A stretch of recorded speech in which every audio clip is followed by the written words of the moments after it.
When we looked at 10 bad girls in the Bible, Brother Kola messaged me on WhatsApp and said we await that of bad boys. So we are now going to look at 10 bad boys in the Bible. Boys will be boys, bad boys, bad boys. Boys will be boys, bad boys, bad boys. This is bad boy number 1, Adam. Some years ago, I knew a man. Whenever he and his wife had a row, when they had a fallout, he would go to his family and tell them everything his wife says about them. My wife said this about you. My wife said that about you. So his family hated his wife. And they would always make up. But his family never got on with his wife. And I thought, this is not a man. Why would you go and tell your family what your wife says because you are cross with her, because you have fallen out? And eventually you will make up. And now his family don't like his wife. So here in Genesis 3, we see when God says, why did they disobey? Why did they eat the fruit? Instead of Adam, who is a man, to take the rap, take the fall for his wife, just go on his knees and say, God, we are sorry, we have sinned. Or even just say, I have sinned, God, forgive me. Maybe God would have forgiven. Instead, what does this wimp of a man say? It's the woman you put here with me. She gave me some fruit to eat. He threw his wife Eve under the bus. What kind of a man is that? So bad boy number 1 is Adam.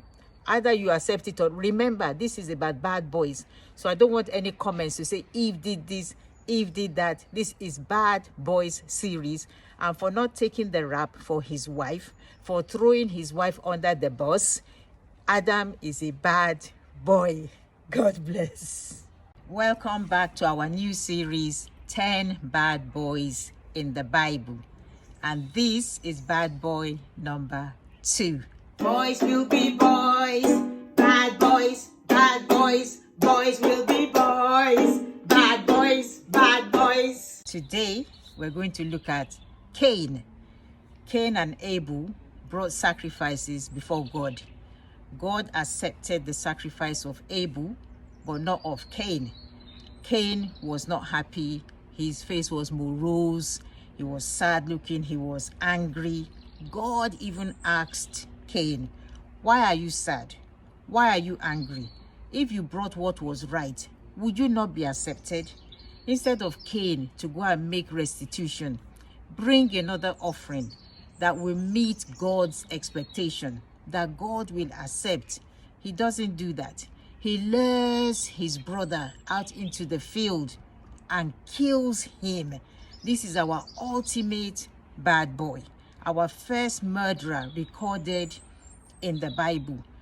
This is part of the flesh that Paul talks about. He talks about anger, he talks about hatred, he talks about jealousy. Cain exhibited all of these. So brothers, don't be like Cain, bad boy. Just make restitution. Go on your knees and God will accept the better sacrifice that you later present to him. Thank you. See you in the next bad boy. God bless. Welcome back to the series 10 Bad Boys in the Bible. This is bad boy number 3, Onan. Boys will be boys, bad boys, bad boys. Boys will be boys, bad boys, bad boys. Now Judah had a daughter-in-law, Tamar. Her first husband, died. We don't know what he did, but the Bible says God killed him. So according to the Levirate marriage in Israel at the time, when a man dies without a child, his brother will marry the widow. And the first child that he has with the widow belongs to the dead man. It's so his name will not be wiped out in Israel, and that child will inherit any property of the dead man. So that first child with the widow is not for this brother who married the widow, it's for the dead man. So when died, Onan, Judah's second son, now married Tamar, and he knows that any offspring he has with Tamar will not be for him. That child will be his dead brother's child and will inherit his brother's property. And for some reason, Onan didn't want to do that. Maybe he didn't want to give his dead brother a child, or for whatever reason, he wants to inherit his brother's property. We don't know. So when he was making love with his wife, instead of allowing her to procreate, he pulls out and lets the seed spill on the ground. So God was displeased with what Onan did and killed Onan.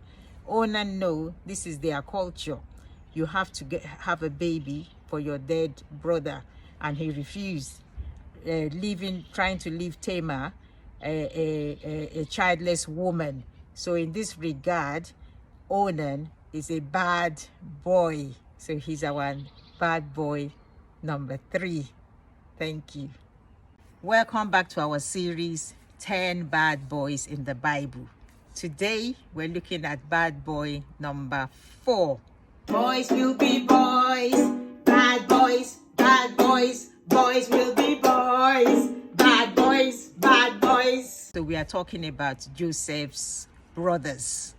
When they saw Joseph from afar, they conspired and they plotted to kill him. And let's see what will become of his dreams. But God used Reuben to save him alive, to fulfill his destiny. These boys are so bad that when they told their dad that Joseph had been killed, they saw their dad mourning. They saw this man grieving. He could not eat. He could not sleep. He said his gray hair will go down to the grave in sorrow for his son Joseph. And they kept up this pretense. They didn't even make a way of trying to go and see if they can find Joseph and reunite him with his dad. They kept on this pretense, and this man is in sorrow. They are really, really bad boys. We should pray we shouldn't have such kids like that. So this is bad boy number 4, Joseph's brothers, except Reuben. God bless. This is bad boy number 5 in our series 10 Bad Boys in the Bible. Boys will be boys, bad boys, bad boys. Boys will be boys, bad boys, bad boys. And today we're looking at King Saul, the first king of Israel. Now Goliath the giant was taunting the armies of Israel. Every day Israel's army will come out. Goliath and his men will come out. They will meet at the battle line. Goliath will say, "Rah!" Israel army will flee. Every day for 40 days. They will come the next day. Rah! They will flee. Rah! They will flee. Even King Saul could not go out against Goliath. David, God used him to turn away the reproach of Israel from the taunts of this Philistine. And because of the song the women sang about King Saul and David, the spirit of jealousy, the spirit of envy consumed King Saul. He decided he was going to kill David through no fault of his. He pursued this young man. David had to start sleeping in the forest, in the wilderness, in the bush like an animal. He had to sleep with one eye open because Saul was always in pursuit. He could not have a normal life. Even when he got married, his wife and his children, they all became nomads, roaming about everywhere with no place to call home. So King Saul, he is a bad boy. This person helped you. You should not repay them with evil. That was why in the end, David was able to succeed and overcome. God was always with David. So King Saul is a bad boy. Thank you. Welcome back to our series 10 Bad Boys in the Bible. And this is bad boy number 6. Boys will be boys, bad boys, bad boys. Boys will be boys, bad boys, bad boys. So today we're looking at Judas Iscariot. Some years ago, the church I was going, we have various groups, and each group, the members in that group, pay dues. So these dues goes to help members in that group if one of them is lacking or in need. The church also helps, but the group will also give to that member. And I had a lot of various dues that I was holding. I asked one sister in the church to keep one of the group's dues with her, and she told me, Sister Tina, I am unemployed. I cannot look after this money. I might be tempted. She was truthful enough to refuse it. Now, Judas Iscariot, he was the treasurer. He kept the money bag. It's very, very possible that he'd been helping himself to some of this money without anybody holding him accountable. He needed more. He was greedy. He went to the high priest. How much will you give me? And I will hand Jesus over to you. They promised him 30 pieces of silver. And because of this money, he betrayed his Lord and Master. He walked with Jesus. He moved with Jesus. He didn't go to Jesus to say, help me. I'm always helping myself to some of this money. Jesus would have cast that demon out of him, that spirit of lust, that spirit of greed. He did not ask for help. Instead, he wanted more. He betrayed Jesus.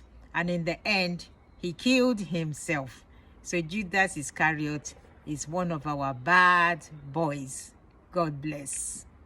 Welcome back to the series 10 Bad Boys in the Bible. And this is bad boy number 7. Boys will be boys. Bad boys, bad boys. Boys will be boys. Bad boys, bad boys. Today we are looking at Eli's sons. Now the law was when people brought their sacrifice to the temple and they were boiling it, the priest, the servants of the priest, will bring a 3-pronged fork, dip it into the cauldron, into the pot. Whatever the fork took, that was for the priest to eat. However, Eli's sons would go to the people with the raw meat and say they want it raw. And they will say, wait, let us boil it, and then you can take whatever you want. They will say, if you don't give it to us, we take it by force. So they were doing this to the sacrifice. Eli heard about these things and said, what you're doing is against God, not even against a man. If you offend against another man, you can go to God to intercede. But if you offend against God, who will intercede for you? They did not listen. So they were not just taking the meat when they shouldn't. They were also sleeping with the women who were serving at the entrance of the temple. They were sleeping with these women by force there in the temple. And God had enough. The word of the Lord told Eli, your 2 sons will die on the same day. And they did. So Eli's sons are bad boys. God bless. This is bad boy number 8 in our series 10 Bad Boys in the Bible. Boys will be boys. Bad boys, bad boys. Boys will be boys. Bad boys, bad boys. Today we're looking at Haman. So in the book of Esther, Haman had been given this authority. So whenever people see him, they bow, they fall before him. He loved it. However, Mordecai, a Jew, refused to bow before Haman because it's against his religion, against his culture to bow before a man. You only bow before God. And because of this, Haman did not decide to eradicate Mordecai alone, but the entire Jewish nation. So he plotted, and he would have succeeded if not for the intervention of God through Esther. And then the people of Israel were saved from total wipeout. So Haman is a bad boy. God bless. This is our penultimate bad boy in the series 10 Bad Boys in the Bible. Boys will be boys. Bad boys, bad boys. Boys will be boys. Bad boys, bad boys. Today we're looking at Absalom. Absalom is King David's 3rd son. Absalom stole the hearts of the people through deception. He would sit at the gate and tell them, oh, if I was king, I would do this. If I was king, I would judge this fairly. If I was king, I would give you this land, and he stole the people's hearts away, and they made him king. King David, his dad, had to flee because Absalom wanted to kill his dad. So King David and all his loyal followers fled with David, crying, wailing, and they had to flee. And he also slept with all his King David's women, his concubines, publicly, which is like the utmost betrayal. He's showing the people that he is now in charge. He slept with them publicly in front of the whole Israelite people, that this is his dad's women, they now belong to him. So, but eventually he got his comeuppance and he was killed. King David did mourn for him because he did love Absalom despite everything. But then that was the end of Absalom. So he was a bad boy. God bless. One more bad boy. This is our final bad boy in our series 10 Bad Boys in the Bible. Bad boy number 10. Boys will be boys. Bad boys. Bad boys. Boys will be boys. Bad boys. Bad boys. Today we're looking at Pharaoh. As King Ramses. Egypt, let my people go.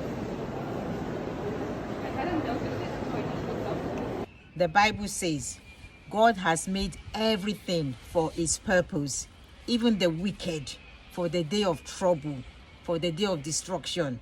Don't avail yourself to be used by God for the day of destruction. You understand what I'm saying? Pharaoh was already a bad person. He had a bad mind, a bad heart. So that was why God was able to use him. He availed himself to be used.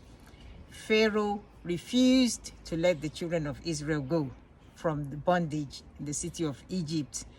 Even sometimes he would make promises. Okay, I'll let them go, and then he'll change his mind. Okay, just let the men go, and then the women should stay behind. Which husband is going to leave his wife behind? Okay, just don't go far. Kept on giving all these, moving the goalpost each time, and he was increasing the burden on the children of Israel. He will not let them go. Who is this God that I should let them go? And there was this battle between the gods of Egypt and Yahweh, and we know who the winner was. So Pharaoh is our ultimate bad boy. He had to learn the hard way in the end. When all the firstborn of the Egyptians died, he could have prevented all of that, but he didn't. And his men, they all perished in the Red Sea. So this is the end of our series, 10 Bad Boys in the Bible. I hope you've enjoyed yourself, and God bless you. Bye.